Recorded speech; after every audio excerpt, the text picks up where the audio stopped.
being set up. And I cannot wait to see you all.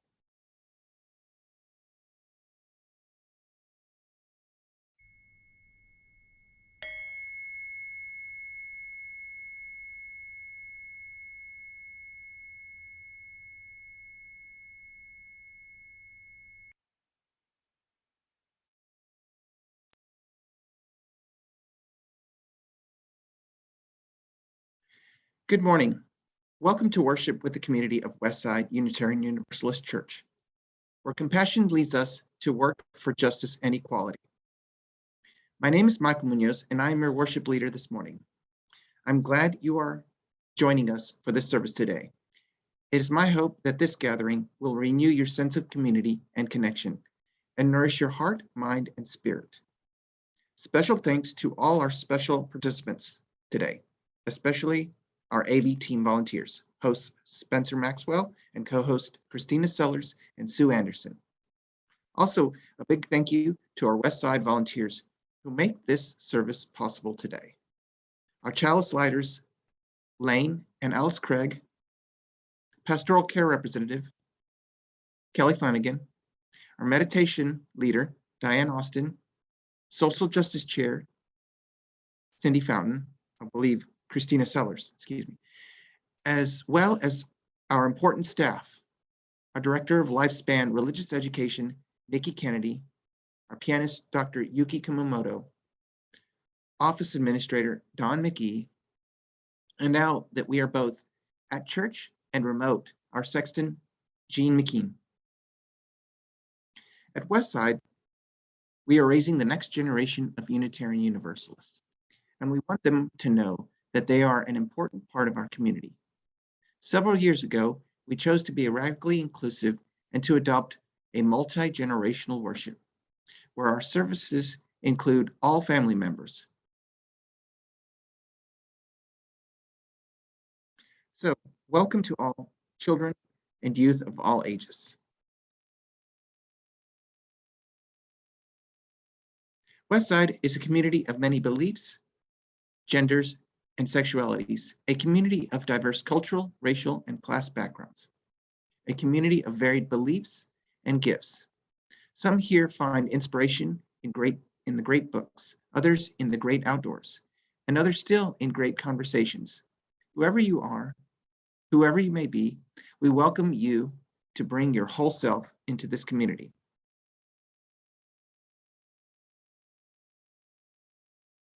If you are so moved, you can try the chat feature on our Zoom by typing in some words of welcome to both members and visitors who are joining us this morning. On behalf of this church community, I say to all, welcome. Our guest in the virtual pulpit this morning is Reverend T.K. Barger, Reverend Tim, the senior minister of First Unitarian Church of Toledo, Ohio. He is a graduate of the Humanist Institute, and his publications include an essay in Humanist Voices in Unitarian Universalism and scholarly articles in Religious Humanism and the Journal of Liberal Religion. Reverend Tim entered ministry after a previous career in journalism and publishing, which is the area of his Ph.D. He had been religious editor of the Toledo Blade and a copy editor of TV Guide, among other positions. He has Texas ties as a former Austinite from 1980 to 94, and a University of Texas alumni. And he also first joined a Unitarian Universalist congregation in Austin in 1992. He has attended 2 Unitarian Universalist General Assemblies in Fort Worth. Now, I invite you to take a deep breath. And from wherever you are, settle into the sacred space that we create. Let us worship together as we listen to this morning's prelude, performed by our pianist, Yuki Kumamoto.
Our opening words are from John M. Higgins, titled, "We Are Unitarian Universalists."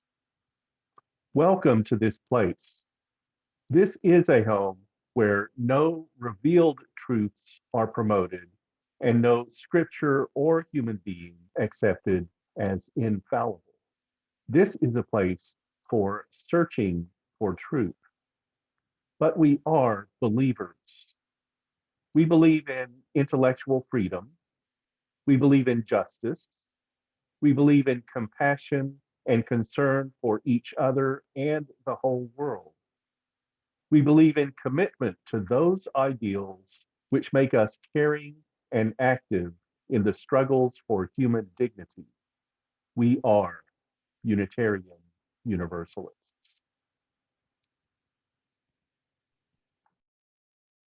Our opening hymn this morning is number 113, Where is Our Holy Church?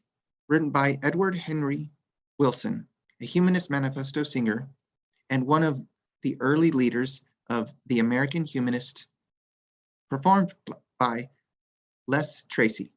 Hello, everyone. This week, our hymn of the week is number 113, Where is Our Holy Church? If someone were to ask you, where is your church? You'd probably say, well, it's Heritage over there on Newtown Road. It's not as easy as that today, is it? This song is based on an Old English tune from 1551. The author of the words was Edwin Henry Wilson, a Unitarian minister and the first editor of the New Humanist magazine. Now, the takeaway of this hymn, in answer to that question, is that our church is in our relationships to each other, our actions, and not in who or where we are, but what we do. 113, Where is Our Holy Church? Where is our holy church, where race and class unite, as equal persons in the search for beauty, truth, and right? Where is our holy writ, where'er a human heart a sacred torch of truth has lit, by inspiration taught? Where is our Holy One? A mighty host responds. The people rise in every land to break the captive's bond.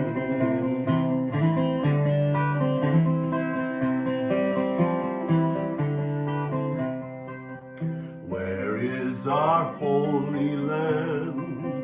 Within the human soul, wherever free minds truly seek, with character the goal. Where is our paradise? In aspiration's sight, wherein we hope to see arise 10,000 years of right.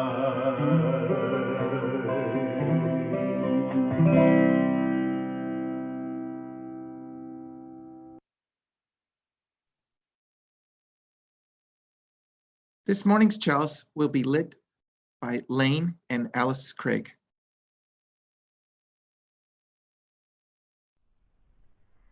The flaming chalice is our Unitarian Universalist symbol of both the heritage of our past and the light of hope within this congregation today.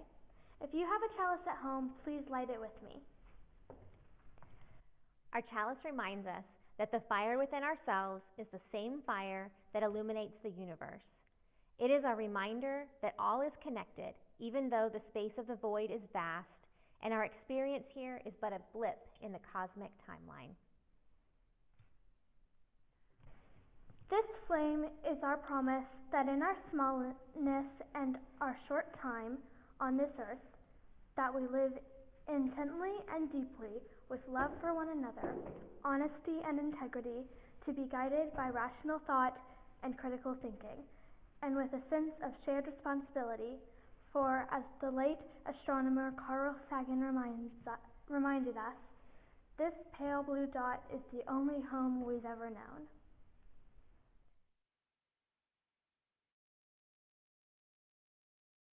The chalice lighting song is Be the Light by Leah Morris.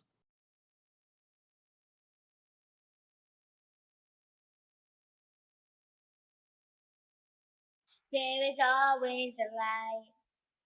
When you're ready to see it, there's always a light.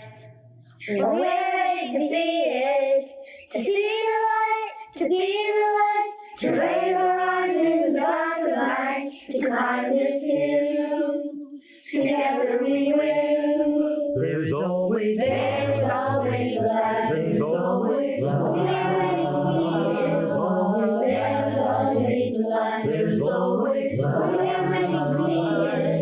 To see the light, to be the light, to raise our arms in the night, to climb this hill, we ever will. There's always light. There's always light. There's always light. There's always light. To see the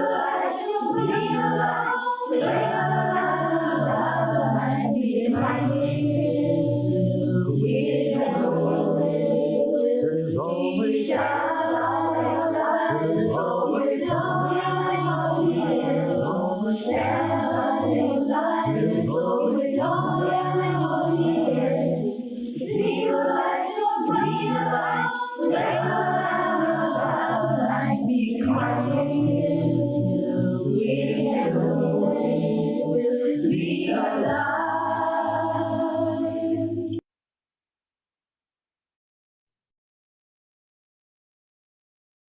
Please join me in reciting our affirmation.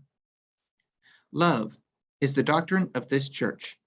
The quest of truth is its sacrament, and service is its prayer. To dwell together in peace, to seek knowledge in freedom, to serve others in community, to the end that all souls shall grow into harmony with creation. Thus do we covenant with one another. Our Time for All Ages today will be presented by our Director of Lifespan Religious Education.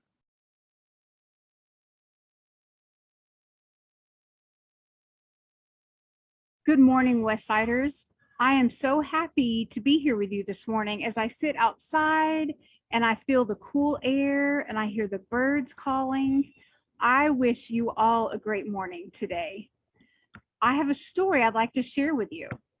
It's a story called When You Have More Than Enough by Dawn Star Sarah's Borchett. And the story begins. Once upon a time, there was a family. Maybe this family had quite enough to eat, or maybe they had just about enough, or perhaps they had more than enough. You might not have been able to tell. They might not have been able to tell either. Sometimes it's hard to tell if you have enough or not. It's not hard to want more or different things than we already have. In any case, this family came together one autumn day for a celebration, a feast, a time of gratitude. They gathered as we have done around the table. There was food, there was drink, there were flowers to remind them of the beauty. And there was a call from the gate outside their door. The people said, "Hello, we're hungry and thirsty, and we see you have a feast on the table. May we come in?" Well, the family didn't really know how to answer. Who were these people at the gate? Was it safe to let these people in? Did they have enough to share? Was there room? But they remembered. They remembered that most of them had come to this family, to this celebration, from someplace else. They remembered that even they, who were at the table, had not always been kind to each other. There had been bad times when they hurt each other. There were still times when they made each other angry or sad or even afraid. There is no way to make life completely safe. They remembered times when others had shared with them, even when the others might not have had quite enough of their own.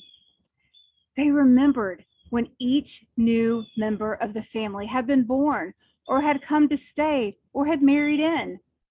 They remembered they had always found a way to make room.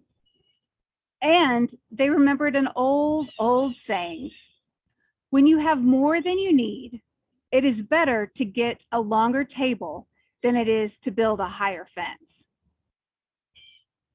We have enough, they said. We might have more than enough. We are many and strong, and we can hold a safe space here in our home for all who come. And so, together, they went out of their door and to the gate in the fence. They opened the gate. They invited the people who were there in. Once inside the house, they pulled out another table and made space for these newcomers. They covered it with a cloth, and the newcomers set it up on a dish full of something fragrant, delicious, which was strange and wonderful to the family.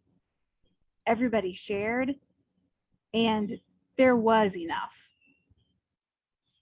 You see, when I think about that story, I noticed that we've only heard part of the story. We only heard the story from the people who were in the family, who were in the house, who were ready to feast. We didn't hear the story of the people at the gate, the people that wanted to come in. We don't know who they are or where they're from or what they brought to the table, other than it was something fragrant, strange, and wonderful. So when you hear this story and other stories this Thanksgiving season, I want you to think about whose stories they are and whose stories they are not, and what those stories we don't know might have been. Thank you, Westsiders. I hope you all have a great week.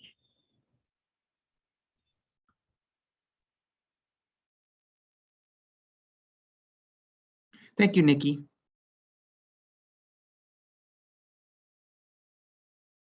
Good morning.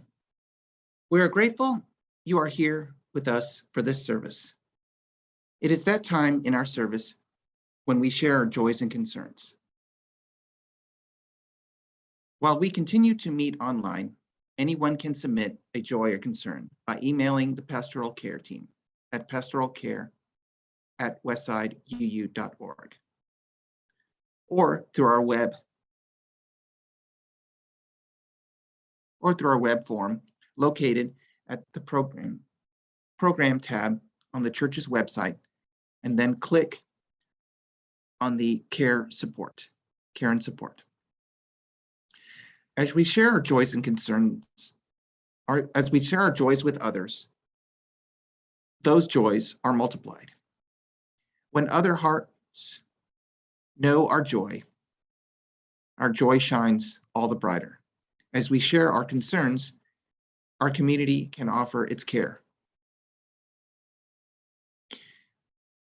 When other hearts know our sorrow, our burden becomes lighter.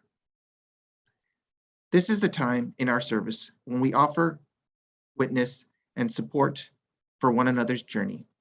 This week's joys and concerns received by 10 a.m. this morning include, apologies, we don't have any this morning, but next week we will gather at our church. I just wanted to reinform that, and that's a joy for us.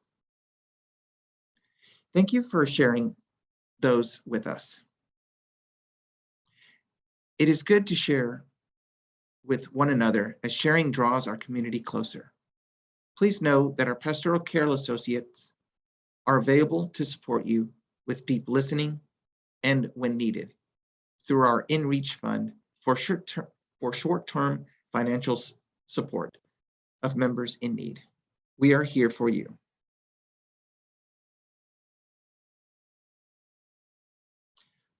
This morning's centering song is Spirit of Life. Then Diane Austin will lead our meditation of shared compassion.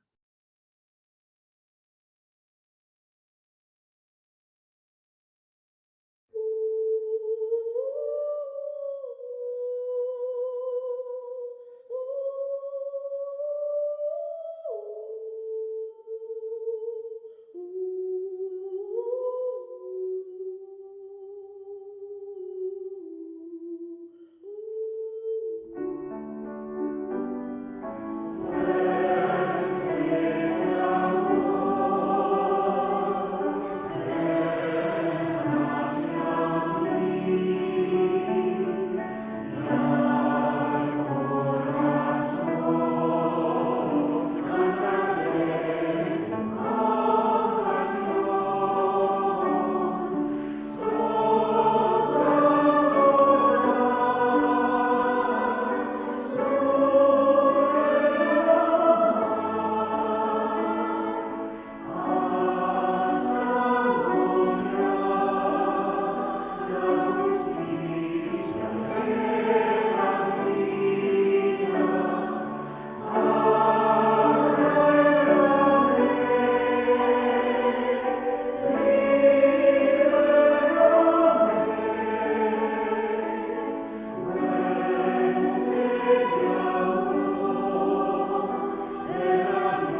I invite you to join me in a time of centering. Each week here at Westside, we open our hearts to those in our community who know both joys and challenges, whether spoken or unspoken, and to all suffering beings. I will begin with an introduction before we move into a time for silent reflection. A bell will sound to signal the start of the time for your own silent meditation, prayer, or reflection, and it will sound again at the end. This meditation on compassion is from Mary Eads, with a little editing for our Zoom gathering. Here we are gathered, humanist and Christian, non-theist, Buddhist, and Jew, pagan, seeker, a Unitarian Universalist congregation. Let us confess what we know to be true. We are quick to proclaim our faith, but slow to live the teachings of that faith as it has been handed down to us across every generation, from prophets, preachers, and sages, scientists, historians, and poets, great thinkers of every age, from ordinary people who would have us understand what it is to be and what it is to love the neighbor. We are quick to judge one another, but slow to act for justice, equity, and compassion in human relations. We are quick to ignore or smooth over broken places among us, too fearful to work for peace and healing. We are quick to share our knowledge, but slow to temper that knowledge with the love and wisdom that leads us always closer to the truth. In small and large ways, we are overwhelmed by all we cannot do. For all the times we fail to affirm and promote the inherent worth and dignity of every person. When we do not affirm and promote the goal of a world community with peace, liberty, and justice for all. When we live as though interdependence were a personal choice and not a fact of our existence.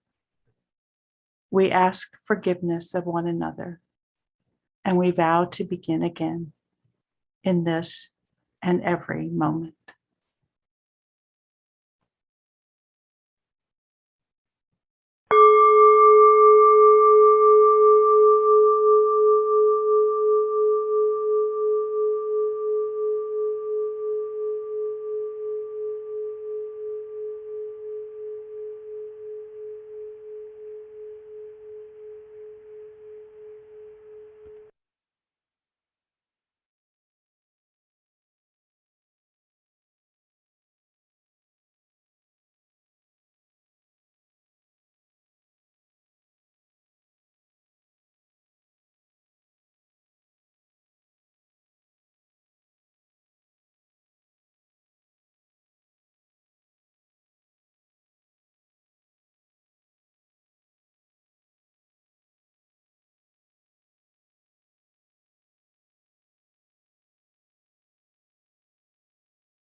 May it be so, blessed be, and amen.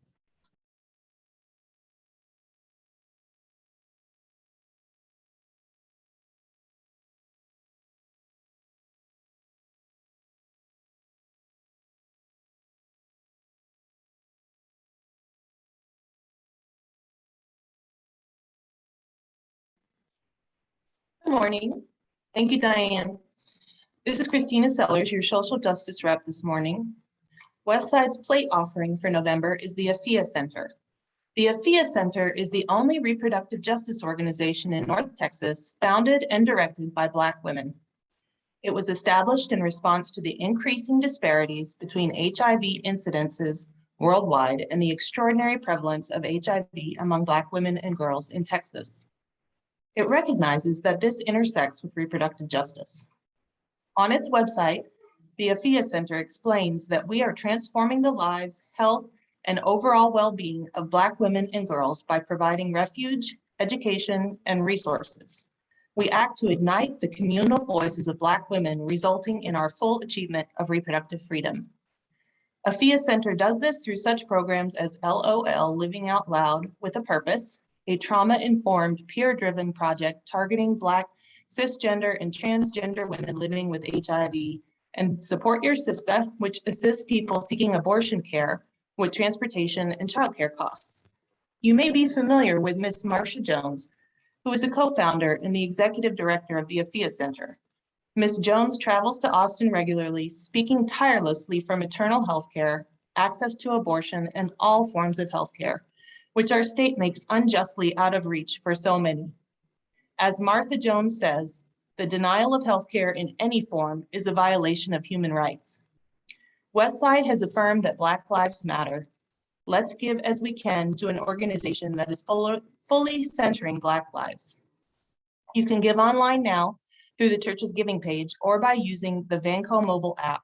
Select Sunday Plate Offering Fund. The link will be put in the chat. You can also mail a check to the church. Thank you for your offering. Now enjoy this musical offering from Yuki.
Thank you for your generosity. And now, please turn your attention to Reverend Tim.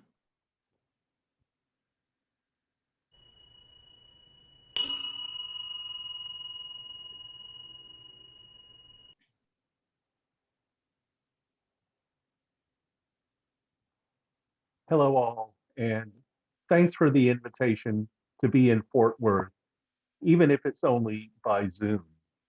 I'm speaking to you from the Carl Sagan Room which is where we have our multi-faith meditation center at First Unitarian Church of Toledo in Holy Toledo, Ohio. Today, I'm talking about humanism, giving kind of a Humanism 101 overview, while also presenting parts of my own humanist philosophy that has continued to develop and change over the years. Humanism is one of the historic movements in Unitarianism at the beginning of the 20th century and more prominent from around the 1920s through the 1950s. Humanism was a turning point for religious liberalism because the focus was moving from a standard upward directed spirituality to a focus on this world we know. And that change would come from people here, not some divine intervention. And the humanists weren't necessarily believers in a concept of deity. Humanism exists both within and outside of Unitarian Universalism and has sacred and secular expressions. Today, the American Humanist Association says humanism is the idea that you can be good without a belief in God. More formally, the AHA states, humanism is a progressive philosophy of life that without theism and other supernatural beliefs affirms our ability and responsibility to lead ethical lives of personal fulfillment that aspire to the greater good.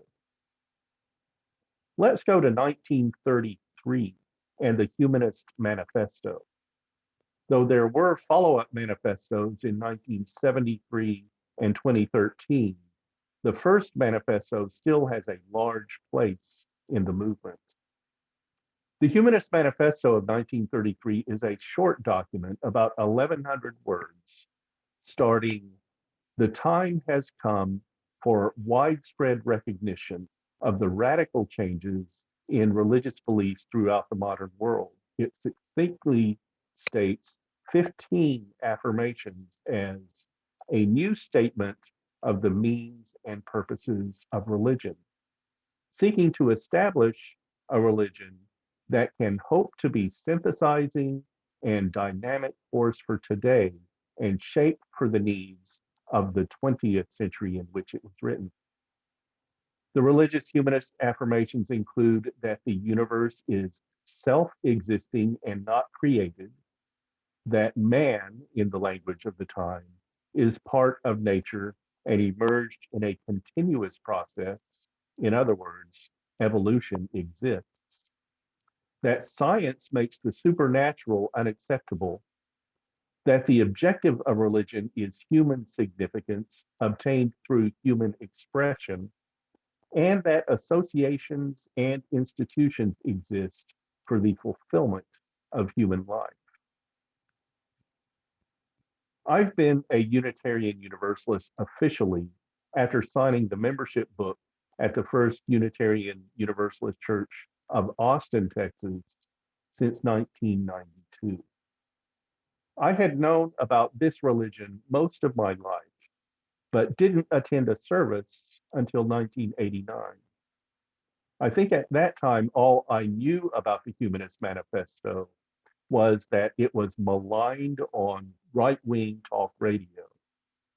Humanism has a rich historical tradition traced to ancient Greece and later the European Enlightenment, and more recently, the primarily American Humanist Manifestos. The religious humanism, as we practiced it in Unitarian Universalism, really only goes back to the end of the 19th century, to the generation before John Dietrich, who you'll hear about toward the end of the sermon, though he's credited with putting it into practice congregationally. Though the Humanist Manifesto was intended to be a statement for a general audience, as a document advocating a new way of approaching religion, it was also a defining document of Unitarianism in the early 20th century. At least half of the signers of the manifesto, including the drafter, 3 of the 4 editors, and all 5 of those who were consulted on the draft, were Unitarians, most of them ministers. While humanism is not quite as prominent today in Unitarian Universalist circles, perhaps because the recognition of religious pluralism has made room for Buddhists, pagans, and those of a more traditional theism, Unitarian Universalism becoming a multi-faith community, not just interfaith, and with recognition that there are people who don't pick one, but are, for example, Unitarian Universalist and Buddhist, or even, as in my congregation, Unitarian Universalist and Pentecostal. That woman is a high-ranking bishop in her other denomination. Humanists are still members of churches, and Unitarian Universalists have some influence in such larger humanist circles as the American Humanist Association. But for much of the 20th century, Unitarianism and humanism were near synonyms. Unitarian Universalism is what might be called a heritage Christian denomination, still perceived by some non-UU observers as Christians who don't accept the concept of the Holy Trinity.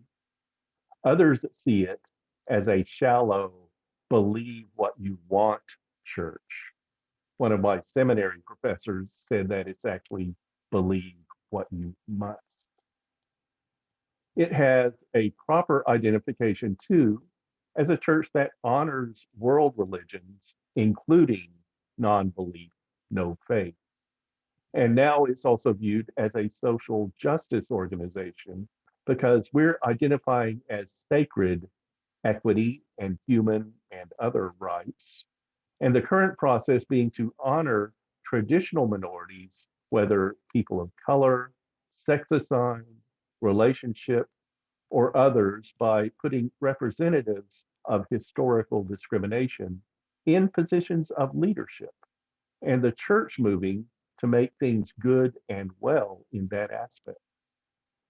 For a time, Unitarianism neared being overwhelmingly humanist, but the multi-faith influence, which pretty much started with transcendentalism, meant Unitarian Universalists wouldn't abandon the many sources of our living tradition. I came to realize that I am theologically humanist when I explored my new faith of Unitarian Universalism in the early 1990s, and that being a free thinker who doubts what many confess through dogma and doctrine is accepted, even encouraged in this church. My theology is strongly grounded in the principles affirmed by Unitarian Universalist congregations, and my humanism is supported by the 4th Unitarian Universalist principle, the free and responsible search for truth and meaning. My ethics and my religious life have a this world orientation rather than speculating on what might happen after I die and focusing on attaining good standing in an afterlife. As a Unitarian Universalist humanist, I can have honor and integrity and responsibility while dealing with issues and situations in times of life and death, crisis and serenity, action and rest, special conditions and the routine. I know as authentically as I can, and I missed a line here. Special conditions and routine. I live this life, the only one I know, as authentically as I can. And I do this in a world and in a church where everyone is not like me. Humanists aren't all the same either. Religious humanists and secular humanists have different philosophies, some having to do with the place of religious institutions in society. There are humanist atheists, agnostics, and theists. Even defining humanism as being good without God restricts the fullness of humanism and rejects the fact that there are God-believing humanists too. There's a wide range of how people define and describe God. The variety of approaches to humanism goes well with the many theologies that guide Unitarian Universalism. Now, inspired by a Facebook posting trying to make a joke about astrology, I'll make a humanist point. The poster stated in part, "Tell me what planets are making me sad." A respondent replied, "I'm pretty sure it's Earth." Not relying on a concept that a certain part of the year determines which planets in the solar system have greater influence on your life, and that we don't have sufficient proof that other planets can affect this one, means that humanists aren't likely to be astrology people. However, there is a culture of astrology. We grew up in it. And yes, we probably enjoy reading our horoscopes, but we also realize how general the mass media ones are. And we might say it's human ingenuity, humans questioning the qualities of the cosmos that brought this about. No, this also applies to other cultures within Unitarian Universalism too. We can both not believe and accept that others do believe. And we can figure out how to be together for one another despite that. We humanists rely on science and nature, not the supernatural, which I say we see as possible phenomena not yet logically explained. And I urge us to respect, even if we don't believe, the spiritual grounding or stories that center others' religious views. Going back to Carl Sagan, we have on our whiteboard in this room his quotation, "The notion that science and spirituality are somehow mutually exclusive does a disservice to both." I am a religious humanist. I rely on reason, logic, and ethics. I have a sense of the sacred, but not the supernatural other than as story. There is so much yet to be discovered about our universe and our existence. I count on science, the humanities, and the arts to open our minds and our universe. I depend on myself, on others, and on human ingenuity and experience to make this world rewarding. This is the world that we know. It is as humans sharing this planet that we must advance this world. And we'll try to do that for those who will succeed us in future generations. But there is a spiritual aspect even to natural-oriented humanism. As a religious humanist, I am a spiritual person. I live and I love. Spirituality is all of this world, the 19th century orator Robert Ingersoll, called both an atheist and an agnostic, said, and it makes a heaven on this earth. Spirituality is the perfect health of the soul, he also said. And with my spirituality existing on a human level, I think my soul is in good shape. Humanism doesn't give me answers to all my questions. Like most people, I still lie awake some nights with existential questions. The answer to the question of life, the universe, and everything might be 42 in a Douglas Adams story in The Hitchhiker's Guide to the Galaxy. But all the answers you can come up with still can't explain the awe of being alive. As a humanist, I continue in the search, not settling on a possible solution. I have spiritual comfort as a humanist. But there is also some discomfort because humanism has had controversy. Talk radio has described us uncharitably. Humanists are sometimes dismissed because of the perception of non-belief.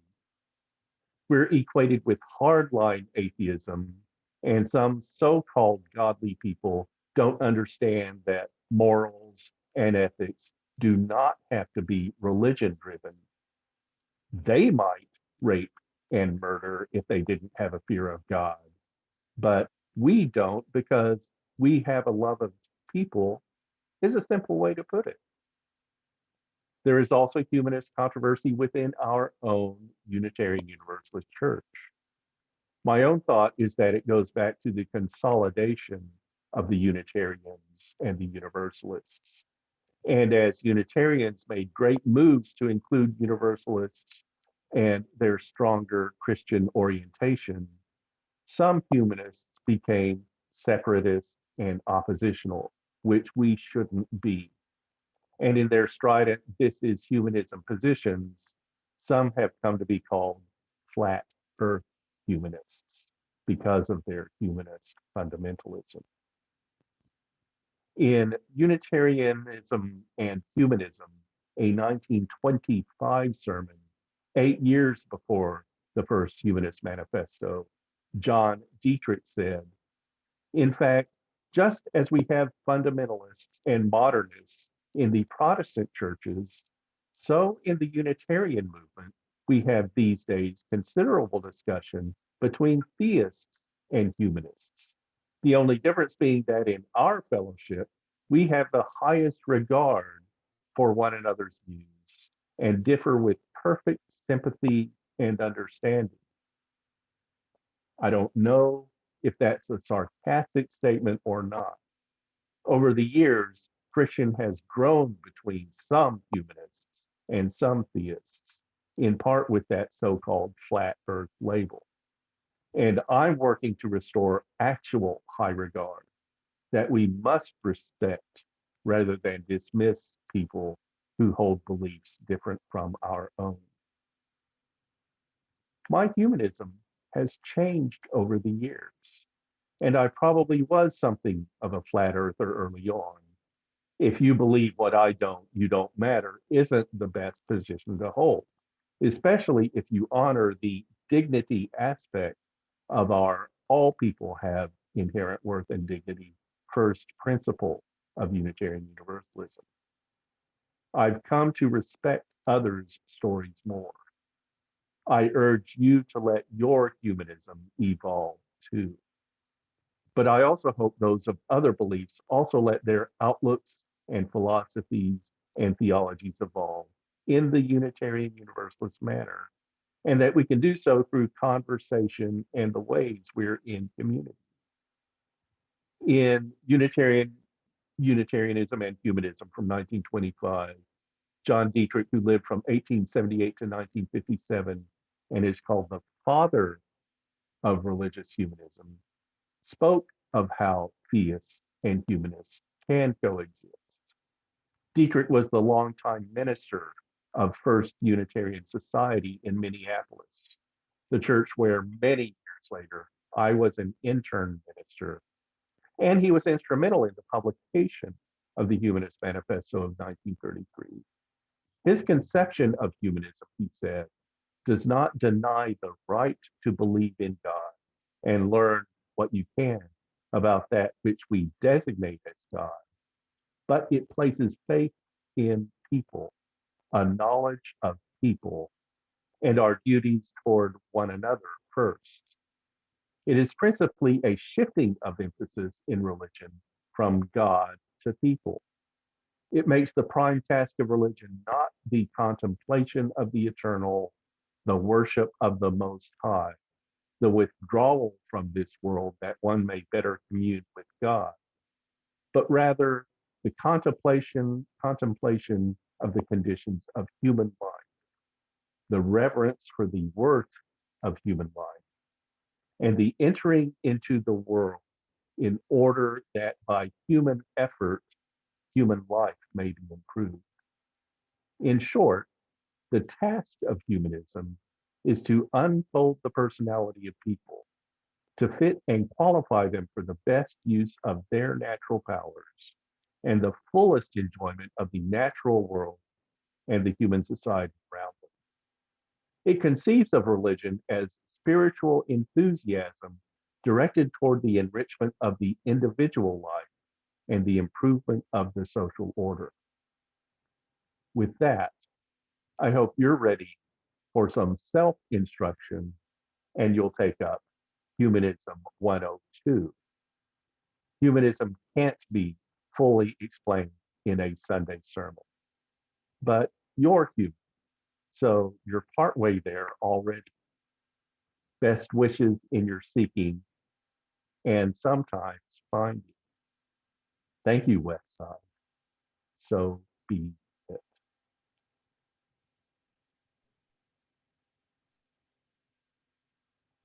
Our closing hymn this morning is 1017, Building a New Way. Music by Martha Sandfer, arranged by Glenn Thomas Rideout.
Our closing words are by Leslie Takahashi, titled Marginal Wisdom.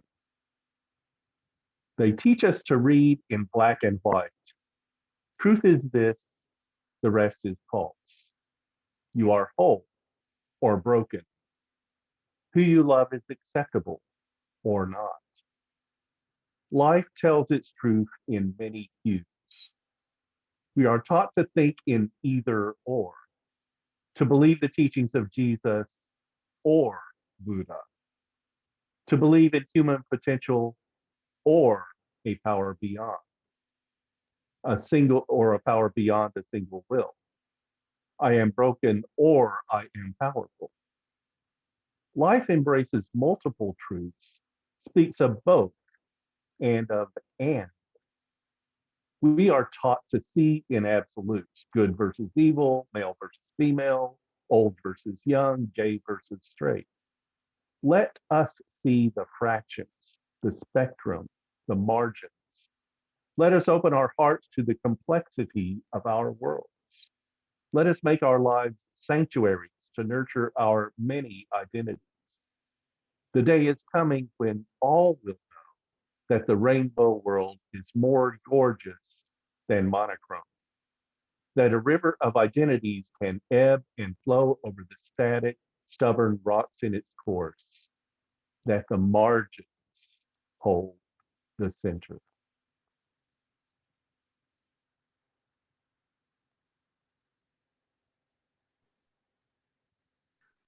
As we extinguish this physical chalice, let us metaphorically send the flame through the wires and wireless, letting it be the light by which we stream and virtually see, and that our Unitarian Universalist outlook and the influence of humanism may help to make a better world.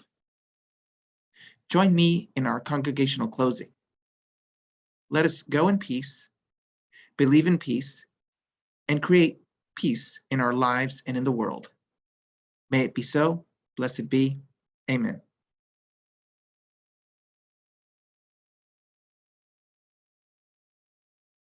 Let's see, are we there? Okay.